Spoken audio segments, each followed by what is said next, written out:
Hello everyone, welcome back. So last time we added the functionality of editing our image, right? So we can edit our book and edit image as well.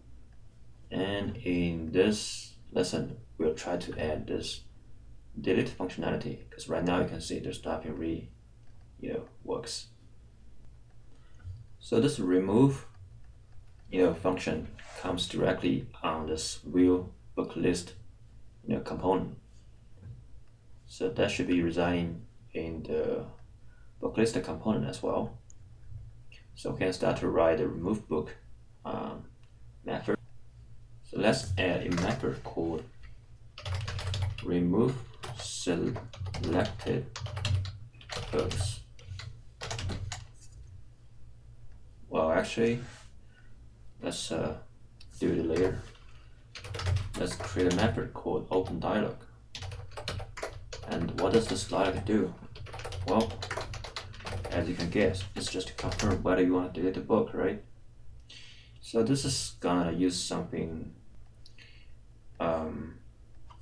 from Angular material. So in Angular material, there is a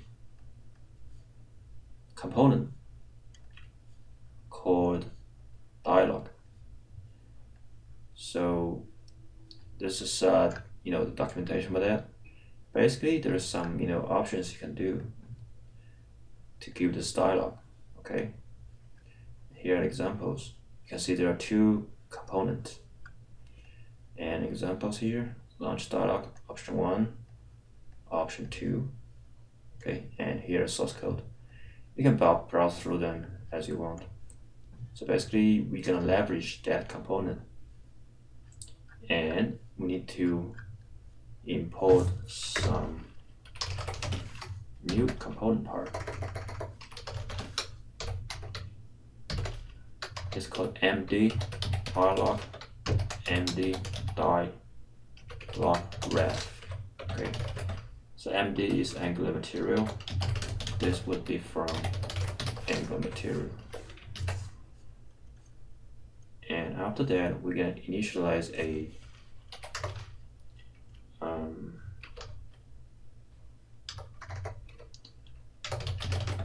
let's just make it public. Dialog, md dialog. Okay. And then in this open dialog, we're gonna do something like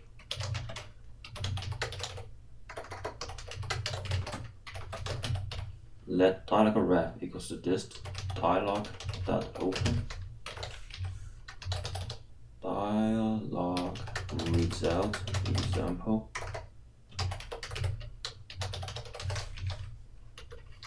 and dialog ref dot after close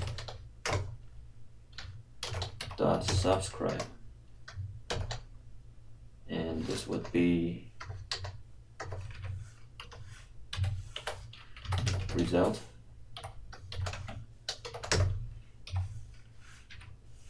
So what we're gonna do here, we're gonna first print out what result we have chosen. So if this result equals to yes,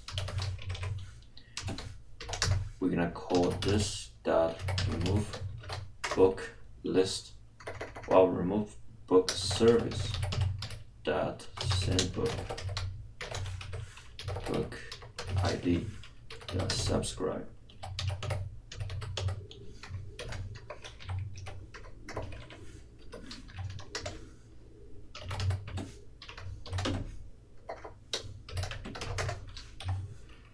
And we have an error here. For error, we're gonna just print out. For result here, we're gonna print it as well. And we'll refresh the page. So we haven't defined this remove book service yet. Let's do that. Under service folder, we're gonna create a new service called remove book. Okay.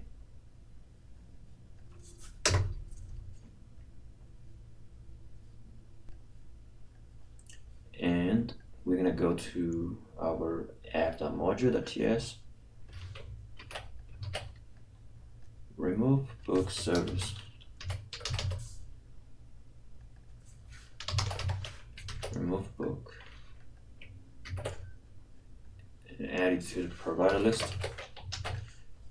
Come to our remove book service, and we are gonna just directly copy something from edit. We need the package, and we need the constructor and the method.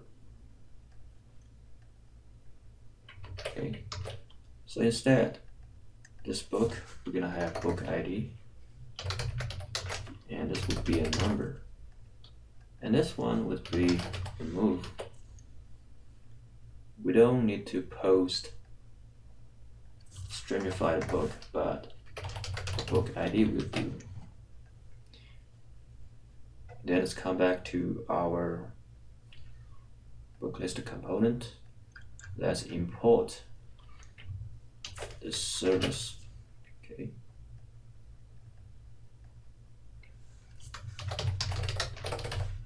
Remove book service.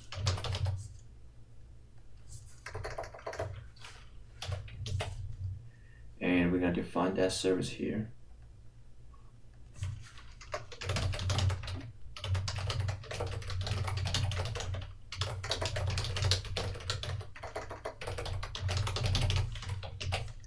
Okay.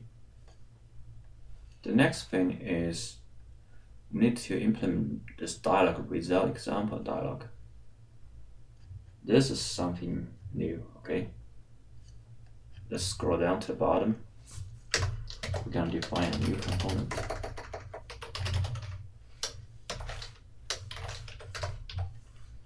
And it's called class dialog result example dialog. So here we're going to have the selector dialog result example dialog. Enter URL.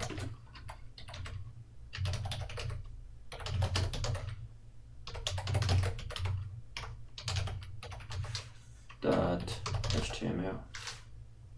Okay, and here we just need a constructor to establish a dialog ref. This would be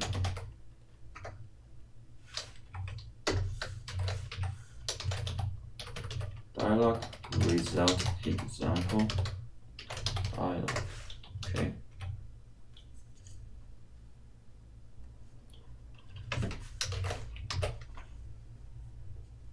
So basically we have two components and we define two classes within this file. Okay, we can choose to define two classes in two separate files, but because they're so close related, they are pretty much like the same file. I mean, like the same class. So we can put it in the same file. And then because we have this new template, dialog result example dialog.html, we are gonna create a new file within this book list. And this new file will have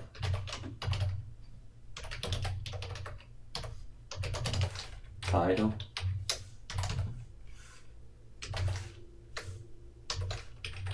let's just save this file, okay? And it should be the same name. It's gonna be called dialog dash result dash example dialog dot html. Confirm, delete it.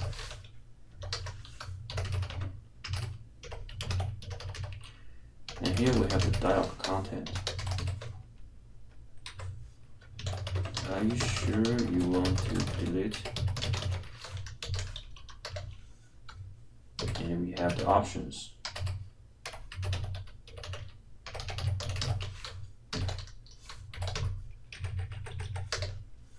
First one is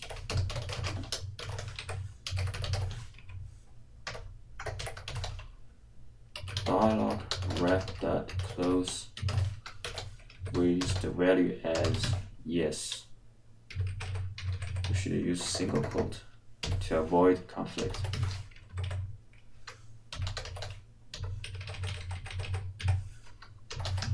And the second one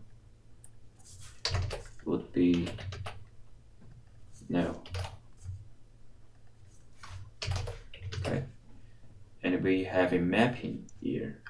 So if it's equal to yes, we're gonna send the remove book service to the backend so that we can really delete it. Okay, now let's just come back to our book resource. Let's add that remove book mapping. So basically we can define a request mapping value equals to /remove mappers equals to request mapper dot post. And here we have the response entity remove. Here we just need a request body and we're gonna leverage a book service that remove one, and here we're gonna just pass that string and change it to long, and we're gonna return remove success with HTTP status OK. Response entity. Okay, so that's it. This is the mapping, and we can restart the application.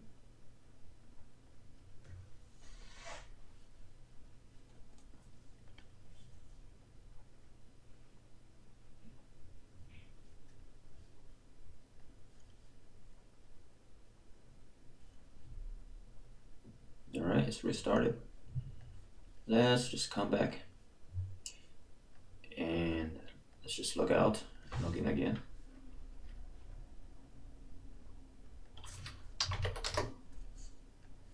Make sure there's mapping here displayed. Okay, and go to view list. Let's delete this book, this new picture book. Okay, looks like there's something wrong. No component factory found, but dialog resulted digit added to. Okay, so it's saying that we haven't added to our app.module.ts. That's probably the case.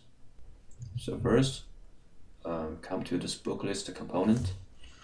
We're gonna import dialog result example dialog, and also we need to add it to our declarations part, and then we need to include that into our Bootstrap as well. Alright, let's come back. We have about book list. Let's delete this one. Are you sure you want to delete? No. So it's still there. Yes. Refresh the page.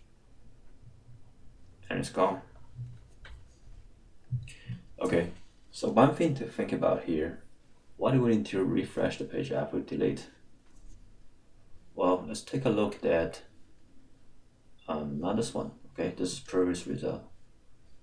So, well, because we have already refreshed the page, but basically the idea is when we're trying to delete a file, we basically open the dialog, right? And then we confirm the dialog, and then we send the remove book service to the backend to delete the book, and then we receive the feedback saying the delete is successful, and that's it. That means whatever in this page is still there. It didn't get reload. You know what I mean? So that's why we need to refresh the page to get it reload. So the whole point is we want to refresh the table. But think about it this way. We know that in Angular 2, the element change can be detected by itself, right? So Angular 2 is actively monitoring, element change. So in this case, do we really need to refresh the page? Well, let's assume this way. What if that after we have successfully, delete the book and we have a success response, instead of reload the page, we just go fetch the book list again from the server, because the book has been already deleted from the server side, right? So what's going to happen in this case? Well, let's see. We can extract this to a new method, say get book list. And this is going to be a method, okay? And on initialization, we're going to call this get list. And on successful deleting the book, we're going to call that as well, because that eventually is combined into this book list, which will be displayed in the template. I have the book list here, right? So let's see. First, let's try to add a random book without picture. So just something random. Okay, add book. Okay, this is quiet. Now let's try to delete it. Are you sure on delete? Yes. There we go. So this is faster. So this design is good. Why is that? Because it's more responsible. People like this fast thing, And this is the good side about Angular 2. The performance is very good compared to my other, course, the complete e-commerce, which uses TimeLeaf. Uses Spring TimeLeaf as template engine. But the problem is the page needs to be refreshed to get everything new. Not like in Angular 2, it's just a single asynchronous call can update content. Okay, so this is the good side about Angular 2. Alright, so that's pretty much for this lesson. We'll continue in the next one. See you guys, bye.